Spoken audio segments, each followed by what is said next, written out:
So what? Isn't the important thing that they demonstrate the ability to succeed? And you know what will happen? As they start to do that, they're going to miss fewer items.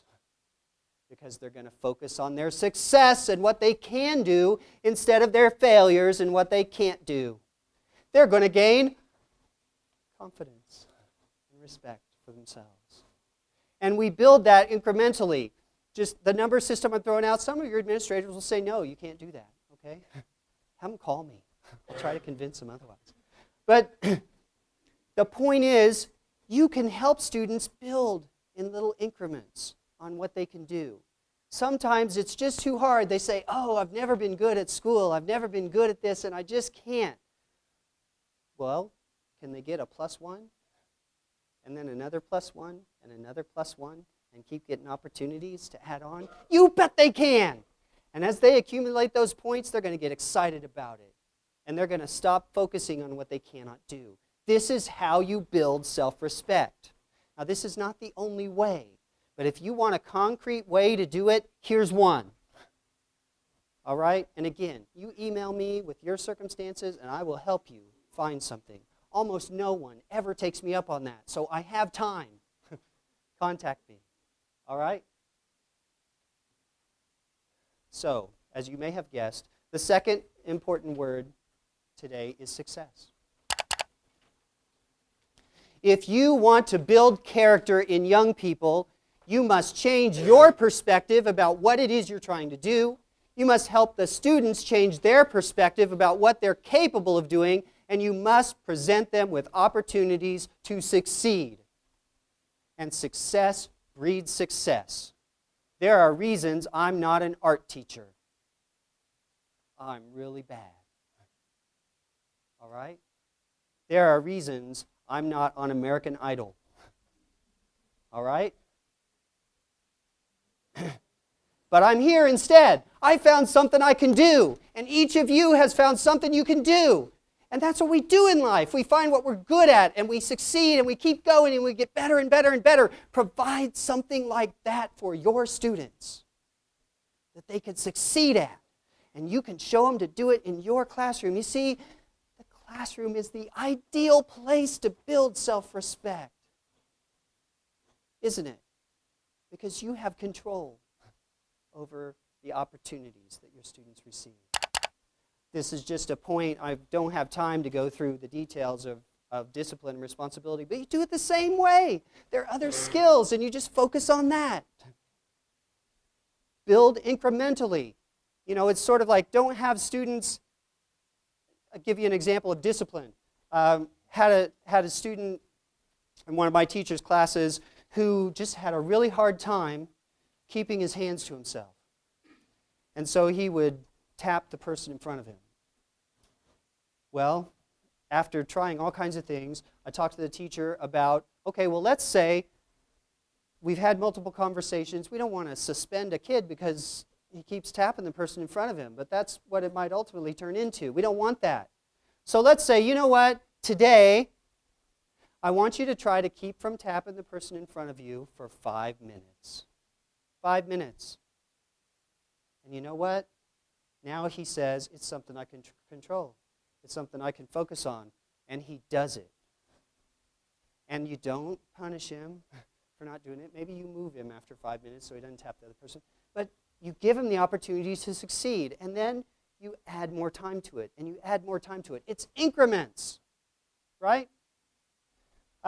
If I talk about track and field again, the high jump that I've shown up here, we don't teach the high jump by showing someone jumping over the bar and saying, now you do it. Some of us do, but it's not the most effective way to teach our athletes. It's a very complex skill. They have to learn how to figure out where to start. They have to learn about running on a curve. Why would I run on a curve? Can't I go faster if I run straight to the bar? Well, yeah, but it won't work. You have to teach them why. You have to teach them all the pieces. You have to teach them all the pieces in progressions, and then you put it together, and then they succeed. And you hope between 7th grade and senior in high school, they finally got it. We want our students now. to change. Which is more difficult, the high jump or character? And yet, we're willing to say it'll take 6 years to develop high jumping skills, but we want character now. Rethink that a little bit. Make gradual progress. Set goals with the students. Things that they can control and they can do. All right. If you want to contact me, there's my email address. I also have a website that has some information you can look at. I would encourage you to follow up if you want to talk about your own circumstances. Can I take 5 minutes and ask for things people have? Okay. Okay. What questions do you have about what I'm saying here? Has this helped you with the situation you're talking about? No, it wasn't any particular situation I'm having. That's just something that I thought about while you were talking. Do you think that you have a different perspective on it? I think this is a very original perspective. I'm not exactly sure how practical it is depending on your situation. I think it's easier at the elementary level when you're only working with 24 to 30 students a day. I think when you're seeing 110, it becomes more difficult because you have such a small, narrow amount of time. You need to email me because I was a high school teacher and I had 100 students a day and I did this, and you can. And here's what's cool about it, and I'll just say this briefly. Students will change their behaviors in different settings according to the teachers they see. In the high school, okay? I had students who other teachers said, watch out for this person, and they came in and they were perfect angels for me. And I had students who were monsters for me and were great somewhere else, okay? Students change.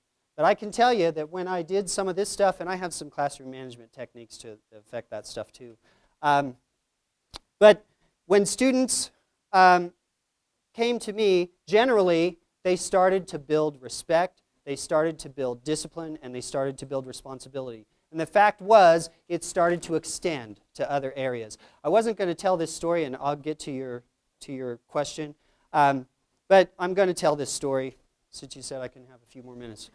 One of my greatest success stories, I won't tell them both. One of my greatest success stories was one of my track members.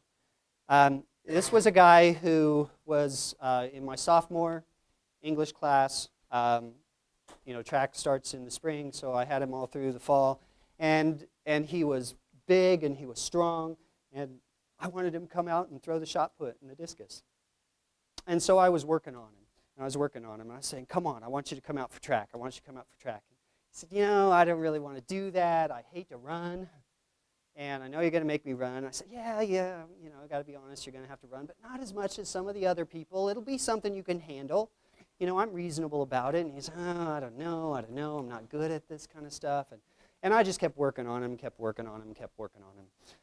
Finally, we get to the day before we're having a team meeting for everybody who wants to come out for track. And I said, I tell you what, come to the meeting, come to the first practice. If you don't want to stay, you walk away and I will never mention it again. You got to understand, I probably mentioned it 50 times.